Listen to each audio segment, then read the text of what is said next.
आज हम स्टार्ट कर रहे हैं carbon and its compound. Carbon compound आने वाली जो 11th-12th क्लास है उसके लिए बहुत इम्पोर्टेंट है, क्योंकि जो केमिस्ट्री है ना वो 3 पार्ट में डिवाइड हो जाएगी। एक फिजिकल केमिस्ट्री,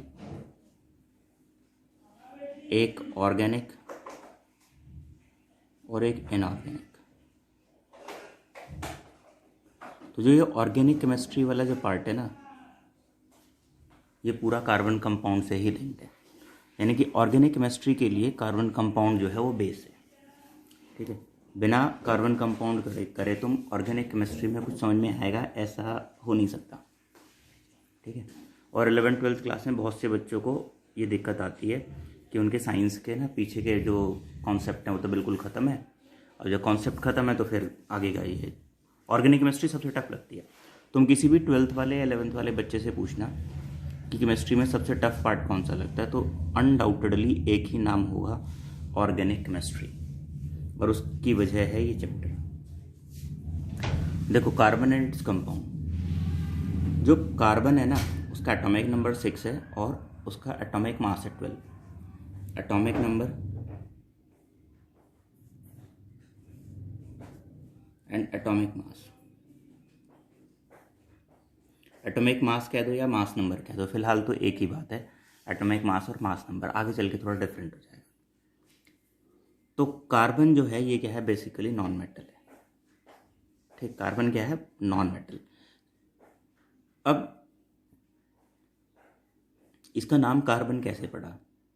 एक्चुअल में जो ना कोल जो है,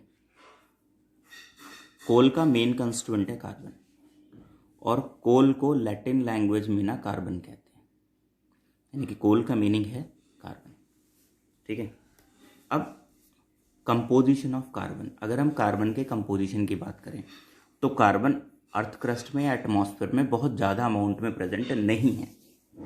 अर्थ क्रस्ट में केवल 0.02% है। ये अलग अलग फॉर्म में है, अभी डिस्कस करेंगे आगे चल के।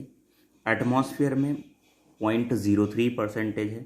ठीक है, इसे भी हम आगे डिस्कस करेंगे। लेकिन एक बात जो इम्पॉर्टेंट है ये है कि वो जितने भी लिविंग ऑर्गेनिज्म हैं सबके अंदर कार्बन प्रेजेंट है। हर लिविंग ऑर्गेनिज्म के अंदर 2 कार्बन प्रेजेंट होते हैं, एक C12 और एक होता है C14। ये रेडियो एक्टिव है, इसे कभी बाद में डिस्कस करेंगे। फिलहाल पॉइंट ऑफ डिस्कशन रहेगा C12। तो all living things are made up of carbon compounds called organic compounds. और उन ऑर्गेनिक कंपाउंड्स में C12 यानी कि कार्बन वो वाला प्रेजेंट होता है जिसका एटॉमिक मास 12।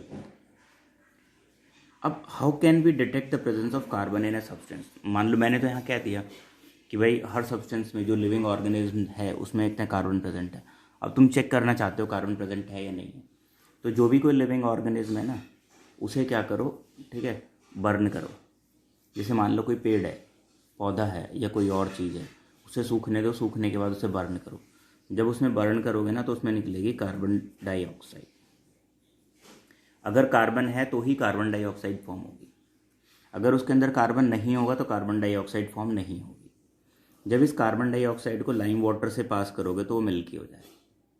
अगर हमने किसी सब्सटेंस को बर्न किया और उसमें से निकलने वाली गैस को लाइम वाटर में से पास किया और वो लाइम वाटर मिल्की हो जाता है, तो मिल्की क्यों हुआ? कार्बन डाइऑक्साइड की वजह से। और कार्बन डाइऑक्साइड कब फॉर्म होगी? जब उसके अंदर क्या था, कार्बन प्रेजेंट था। तो हुआ क्या, डिटेक्ट हो गया कि ये जो सब्सटेंस था जिसे हमने बर्न किया इसके अंदर क्या प्रेजेंट है, कार्बन प्रेजेंट है, क्योंकि कार्बन के जलने से ही कार्बन डाइऑक्साइड फॉर्म हुआ है।